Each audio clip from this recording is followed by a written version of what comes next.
Hello everyone, welcome to Anime Static, Shocking Jay's anime podcast. I'm one of your hosts today. My name is Bren, and to my right is Ryan. Hey. And this week we have episode 3 of our Megalobox series. And in this episode, we'll go over episode 3 of Megalobox and give our thoughts and opinions, discuss some things that we liked about it, some things we didn't like, and some things we're looking forward to.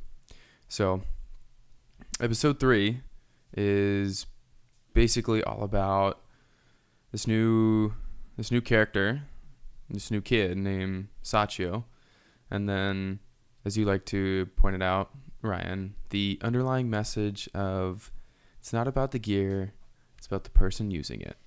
So, it's a pretty slow episode, but it does a good job with using characters to kind of set up and push the plot forward a little bit, as we see in Sachio's purpose for actually being in this episode. Yeah, they recruited him. Yeah, well he's this little kid from the slums. He has some other friends with him, but he's really good with gear and technology and whatnot. Is he, or did he? I don't remember. He gave. Oh yeah. He was one with the little robot mouse, and he right yeah. So piloted it, and then he.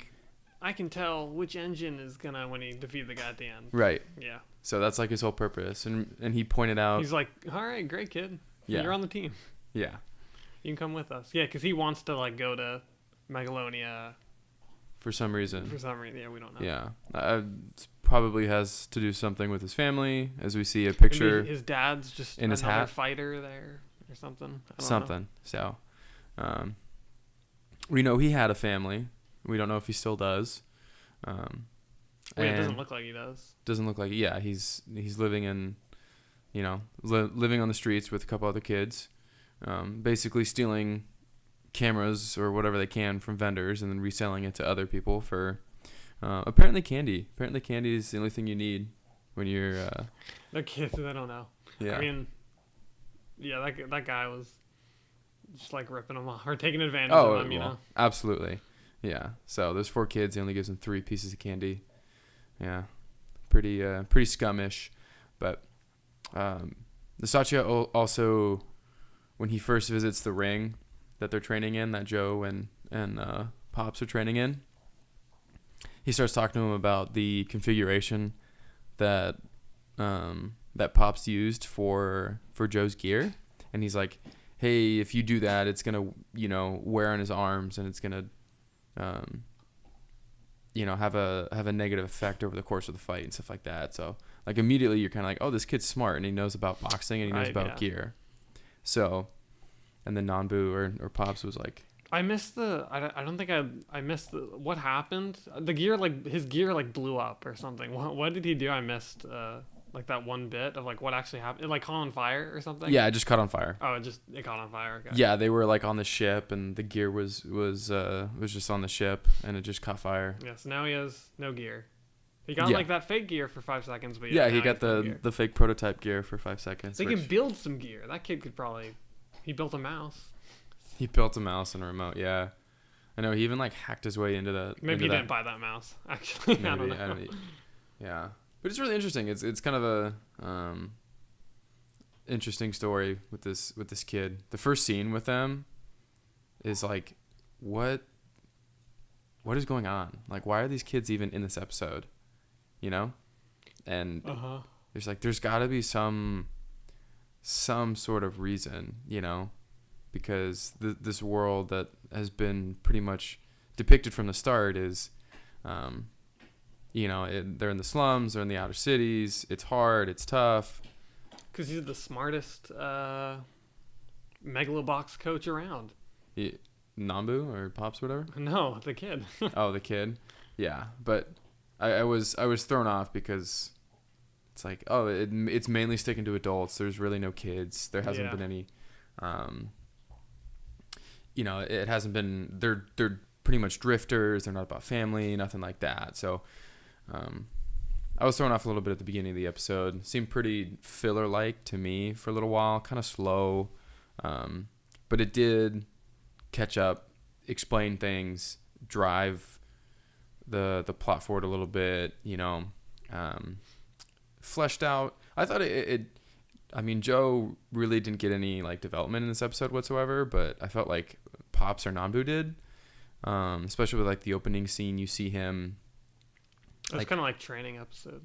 Yeah, definitely a training episode. But you see like that Pops is like nervous and he has ties with people who are actually in Megalonia, actually in the city. They're like, hey, how's your underground op going and stuff like that. So he definitely has a reputation and a name built for himself. I think he's just not very confident that they're right. gonna go anywhere. But yeah, they talked about how like they talked about he's gonna go up against the shark guy, Man-Eater. Man-Eater. Yeah, what is it? Shark Samajima, aka Man-Eater. So, yeah, and we know this fight has to take place, and we know that Joe has to win because Joe's ranked last, and he needs to basically qualify for Megalonia by winning out from his first fight through his fifth fight, just to even. Is it? I forget. Did they mention it's like a points thing? Does he have to like win? Like, how did they say like he gets into? I don't know. Megalonia. It's probably just win-loss records. Yeah, just keep beating people that are ranked higher and higher because there's a ranking. There's definitely a ranking. You get points. I don't know. Yeah, my guess is there is going to be a cutoff in terms of like the final tournament, if that makes sense. Yeah, they said it. They said a while ago it was like in 3 months or something like that. I think. Yeah, in 3 months I think it will start. So in 3 months they have to be high enough of a rank to make it in the tournament. That's my understanding, or like that's my assumption, because he's registered for Megalonia. He's obviously ranked 256 or whatever. But we also know that, he's completely bottom of the barrel, and that he's not gonna, that he has to win fights in order to make it into the tournament in 3 months. So, yeah, this episode is pretty much just a build up for his fights, and I don't know. I'm excited to watch him face Man-Eater in like the short little clip or bit. Their fight is gonna be like 5 seconds probably. It's just gonna be another like, oh okay, what's your gear or whatever? What's your fighting style? Interesting. Boom, knockout, dead. Yeah, first round KO. Yeah, that'd be really interesting. But I thought they did. I mean, it's like a small little thing, but I thought that they did a really good job of introducing a character and kind of giving him a feel. Who? The Man-Eater, the shark guy. Oh, did we even hear him talk? We just saw. No, we just saw like a video clip of him. Okay, I don't remember. They saw him on the TV. I don't remember any part of the fight if they showed him or anything. He was just like wailing. He was wailing on other people. But remember, he gets caught cheating, so most of his losses are DNQs, like or DQs. So he gets disqualified for playing playing dirty. Yeah. Yeah. Okay. Yeah. So, so this guy's like, he's a dirty fighter and he does whatever it takes to win, but he gets DQ'd a lot. He fights dirty, but also like bad at it because he loses. He gets disqualified. Yeah. So does he care about winning? Is he just bad at? I don't know. Who knows? Is he bad at hiding? Like what is the? How does he play dirty? Does he like have? I don't know. Not brass knuckles under his gloves. I don't know. He probably does like some cheap tricks or something. He's in got the ring. shark teeth. Yeah. I don't know. I liked his bites the other his guy? outfit and stuff. It was kind of cool. He had like a shark on the back. I don't remember it. Yeah. Did he have like a fin? Blue gear, and he had tattoos. No, yeah. Yeah. So I thought it was really cool. And like the short amount of time that they had, they really painted a picture of his first fighter. So it's not like he's just going in and fighting some, rando. It's like, oh, they're actually giving. I mean, this guy kind of feels like a. Oh, but he definitely is. But they're adding more to it, which I like. So. Sure. Yeah. But. He's like, I'm fighting a rando. Bottom rank. No, his name's Joe. That's it. Yeah, that's true. Well, yeah. But remember, because he gets a lot of DQs, he people don't want to fight him because he fights dirty. So that's probably why he didn't. Maneater probably didn't have I don't remember, what many, was his if any. His rank was it like 230 something? No, it was like 150 or 120 or something. Oh wow. Yeah. It's like way up there. So Because Joe is like 280 or 270 or something.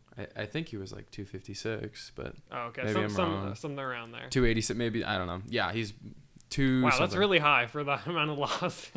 For like so many losses. Yeah. But that's.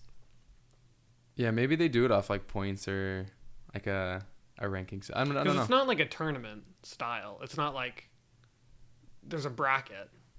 Not yet. Yeah, it's like we're getting to the bracket. We're getting to the bracket. This is like the what pre-qualification is it called? stage. Called like, yeah, there's some term for it of like just like the preliminary whatever. Mm-hmm. Yeah. So. But and you got to like choose who they like get to choose who they fight. I guess I don't know. Well, I think they can. Well, Yuri, the number 1, is fighting the number 2 fighter. That's what they're kind of highlighting. Yeah, but it sounded like the coach was like, "Hey, I set you up with this guy because you got to fight this guy," and Joe's like, "I don't want to fight this guy." Yeah. Or he was just like, "Why?" Well, he does have to. But he's like, "You got to fight this guy to prove yourself. To right. prove to like." I think he's got to jump a bunch of ranks or something like that in order to make it into the tournament. Yeah, it's like you got to start low and work up. Yeah. Well, I think he needs to make every fight count, so he's gonna have to fight someone a much better rank than him every time. Yeah. So, because that's the only way he's gonna be able to. I mean, he's jumping like 100 numbers already. Yeah. So I think that's what he's gonna have to do pretty much every time. But, we'll see. I don't know. I liked it. It was a fun. It's fun to see him train. I like that. Yeah. Nanbu really feels. Like, what was he saying? He's like. He always leaves his guard down. Yeah, he said something of like you react too much or something. I don't well, remember when what he said. When he strikes, he puts down his guard and leaves himself open for a counterattack. Oh, okay. Yeah. So, which is why like he got when he was like in the scuffle in the pawn shop for the first time, like why he got cut by the knife, because he basically like got cocky and was like, "Oh hey, I already put a move on you," and then he leaves himself open. So, which is. So he threw a motorcycle at him. Oh yeah, so he threw a motorcycle through the window and at him. So, yeah, why throw a punch when you can throw a motorcycle? Hey, if he could throw a motorcycle through the window, he must be really strong. These guys must be like. Oh, I'm pretty sure he rode it and then like flung it. Oh, okay. Yeah. So that's still crazy. We didn't actually get to see. It just like crashed through the window. Yeah, which ultimately led to Joe fighting like the bouncer of the pawn shop that the kids were selling. Yeah. The stuff for candy at. But he used that prototype that just completely fell apart. Yeah, he had the prototype gear, which is just like whatever. Yeah. I mean, it was I thought like garbage. Yeah. Which I thought it was going to be so much more because it was like he puts it on. They wanted you to think that. If that's what they wanted, they did a really good job. But like Joe was like, this gear just feels right. And then it just gets completely smashed apart in like 3 punches. And I was like, okay. Like, why would they have this moment of like, I don't know, like realization or actualization of like, oh, hey, this gear is like a good fit. And they're like, no. Because it's like, Pops, like you said, it doesn't matter about the gear. It's about the guy underneath or whatever. Yeah. Which, I mean, I feel like we knew that from the beginning anyways. Then why does everyone use gear? I don't know. Well, because it enhanced. I don't know. But it's what the show's about. I don't know. It just has gear, all right? Just has gear. But I don't know. There might be some guy who's like ranked number like 11 or something. He's like, he doesn't use gear. that actually would be really cool. I'd be like, oh, dude, this guy is. And I'll go up against him. Straight G. Yeah. And So. I'll be like, how do I beat him? I don't know. And they'll be, yeah, I don't know. Dude, there probably is somebody who's. I'm ready for the fights. Let's go. Let's start. I know. I'm ready for the fights too. So this was a good. They're building the team. Good build up, yeah. I thought it was kind of cool that they introduced this kid who knows a lot. It kind of adds a. It was like an unexpected character addition to the lineup. Yeah. Which I liked. You know, but it was also. I don't know. It's just kind of slow for me in terms of I'm just ready for the fights too, and I also wish there was a little bit more training scenes, you know, because we had that one. It seems we probably will. It's kind of like we're at the point where it's like Joe hasn't really fought anyone who's like, I mean, other than Yuri, obviously, but like that's like challenged him, you know, like an actual like fight, like, you know, we haven't actually gotten like a real fight other than him and Yuri. Yeah, that's true. So, well, hopefully this man-eater guy will be able to do that. So. He probably won't. But then we'll go to the next guy after that. Hey, as long as he, I don't know. Maybe he will. I'm curious how they approach these fights, in terms of, you know, will it go down of like, oh, Joe's actually going to be challenged, or is he just going to like roll through these guys and like learn something every fight, or is he going to have to really like fight his way through and overcome these giant obstacles? What's his new gear gonna be? Is he gonna get new gear? Yeah, is he going to get new gear? What's that gonna be like? All these questions, man. But, overall positive stuff from this episode.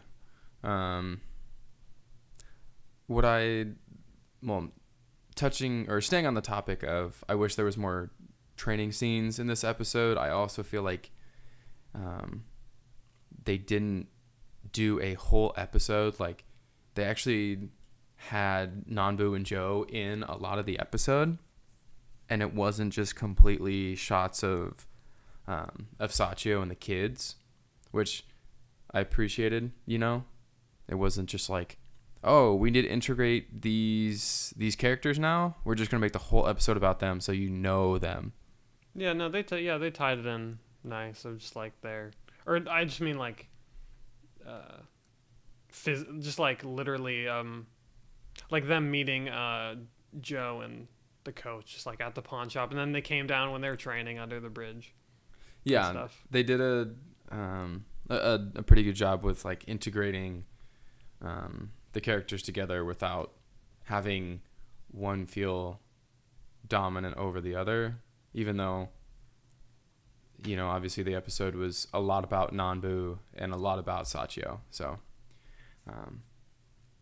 just to kind of give the counterpoint, or like the fact that, you know, how I view the other side. But to continue with Nanbu, with Pops, and I actually liked his character development in this. Even though it was small, you started to see him become more confident in, I don't want to say like in himself and Joe, but you start to see that he's actually starting to be a trainer. You know what I mean? Yeah, like how you were pointing out in training, that's what he said this episode. He's like, this is on me, or like I gotta win too.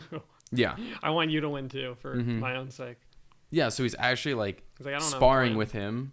He's actually like throwing punches at him, and he's giving him like really dynamic and direct feedback, like during training and stuff. So I actually like that a lot. You're like, oh, this guy's like for real. You know what I mean? Like, this is not just like a dramatic.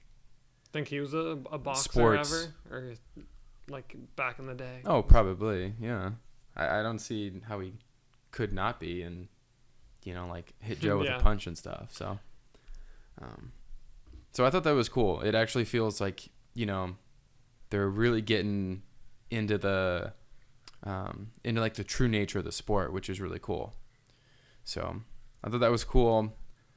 I liked their whole setup under the bridge, that whole setting that they have with the ring and the boat, and like next to the water, and that whole training scene. I thought it was really cool. I just like that. Yeah, their little hideout or temporary living quarters or whatever. I thought that that scene, that setting was really In a cool. lot of anime, that's where they like walk Mhm. right by the like the river. Yeah, under the bridge, next to Yeah. the river. Yeah. So I like that whole vibe it gave off. It was pretty cool. And I know for myself and for you, as you said, with like I'm ready for the fights. I like that not every episode is a fight, and there's like some downtime and there's like some build up. Yeah. So I mean that's I don't think it should be more than one episode at a time, and obviously it's just like, hey, let's get into the fights, but I can appreciate it not having a fight every single episode. So Yeah, it's got pace itself. yeah, it's got pretty good pace. So We got 10 episodes. 10 episodes of fights. hey, yeah, bring them all on. Let's you used go. all your non-fight time. Yeah, we used all our non-fight. That's all. Yeah. So, but yeah, do you think Joe's gonna beat Maneater? Yeah. For 5 seconds. Yeah, I don't. That's my bet. Really? You think he's gonna win in 5 seconds? Okay, like 5 minutes. I don't think it's going to be like an episode. He's probably going to... Well, I don't know. Maybe. No, I think you're right. I don't think it's gonna be a full episode. I I think it's maybe gonna be half at most. they're going to start the next episode. And it's going to be like, knockout! And it's going to... He just beat him. That's actually a really good prediction. That's a really good prediction. I don't know. Maybe it'll be a whole episode of him.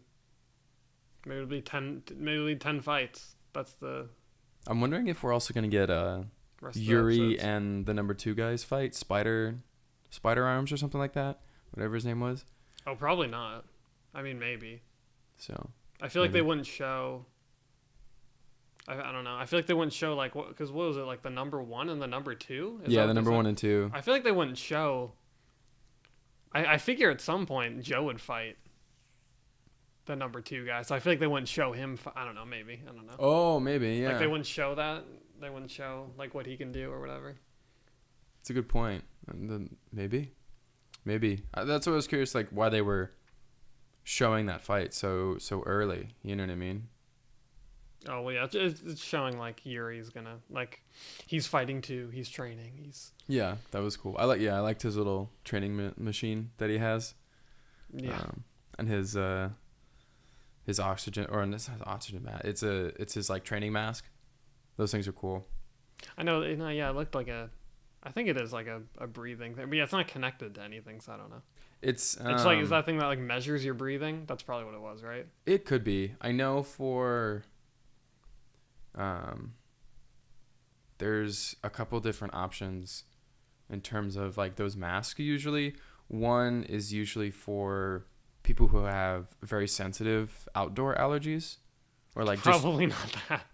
or allergies in general. Okay, yeah, just bear with me. So that's one, and the second one is to simulate elevation training, so it makes it harder to breathe. Yeah. Yeah. Maybe it didn't look. I don't think it was connected to anything. Right. It was just like Which a mask. my guess is it's a training mask that makes breathing harder, like if you're at elevation. Yeah. So probably. Or I don't know. yeah, that's what it usually is for. But who knows? Maybe Yuri has some allergy which is going to be exploited in a fight. Probably not. But Probably not. probably not. He was like training in a garage and it was outside. I think it was in like a high rise, like just like an apartment or a condo in a high rise or something. I don't remember. Whatever. But yeah, it's probably one of the elevation masks or just something to simulate that. But yeah, I mean for criticisms, I didn't really have a whole bunch other than it was kind of slow, felt kind of filler like, and I thought the prototype gear was I don't know, maybe a little too. It was just like wasn't needed if it was just gonna break like that. I don't know. Just to prove a point. I mean, it could have proved a point with like the other gear. It could have just like broke, and then. Well, it'd been like it broke because it's lame gear. But I mean, I guess I don't know. Oh, It tied into the story I mean, of them. The kid stole it because he wanted him to get the gear so he could win. That's Okay, That's yeah, why. you have okay. Yeah. I see that. It actually makes the connection of, Joe's gonna step in and not let a kid get beat up for him. So, but yeah, I mean, other than that, I think we're just ready for fights at this point. Yeah. Yeah. Cool. Anything you'd like to see in the next episode? Yeah, I don't know. Animation still looks cool, and Yeah. so I'm just kind of enjoying watching it. Yeah, it's got good pacing. It keeps you into the episode. Gotten used to the low resolution. Yeah, at this point, I'm looks definitely used cool. to it. Mm-hmm. Yeah. My hope is, the next episode isn't just one fight. I hope that there's like a look into, I don't know, Yuri's fight or the fight afterwards, or some more understanding of like how the ranking system works for this tournament, or like Megalonia in general, or how he's gonna. I mean, obviously his end goal is to fight Yuri again. So we'll see, but I think it's pretty good so far on a lot of aspects, with characters, plot line, pacing, animation's cool. Yeah. Let's see. Just checking my notes again to see if there's anything I missed. It is kind of cool that there's, I don't know, more characters, other than just Nanbu and Joe. Yeah, I don't know. I guess he could be cool. The Sachio. Yeah. I don't have pretty much any complaints about like, hey, I didn't want more characters, or more main characters, but. Oh yeah, I mean the show had like 3 characters. Yeah. I do hope to learn more about Nanbu's past. Obviously it starts to kind of foreshadow about that at the beginning when he's, those guys are like, oh, hey, Nanbu, haven't seen you in a long time or whatever. So I hope we get to learn a little bit more about his past. I think that'd be kind of cool. Flesh out his character a little bit more. Understand maybe why he wears an eye patch and stuff. So. How he lost an eye in a fight, probably. Yeah, probably. Or lost one of his underground fights, or whatever. But yeah, Ryan, any last comments, thoughts, opinions? No, I think that's it. Just ready for fights? Yeah. Yeah, let's do it. I'm ready for fights. All right, everybody. Well, thanks for tuning in to Anime Static. This was episode 3, discussion of Megalobox, the dub premiere. And so this episode will be up a little late, but we will be watching episode 4 and getting that and recording that episode and putting it up probably in the next day or 2. So we'll be. I don't want to make promises. That's the hope, to be back on schedule with episode 4. So we'll see. I did get sick, so that's why timing is a little off. But yeah, we'll continue with this series. We'll be back with it. Any announcements or anything? No, I think that's good. We'll see everybody next time for episode 4. Megalobox is nominated for Anime of the Year. Oh yeah, Megalobox is nominated for Anime of the Year, so be sure to watch it. By And Crunchyroll Anime Awards. yeah. Alrighty, everybody. Thanks for tuning in, and we will see you next time.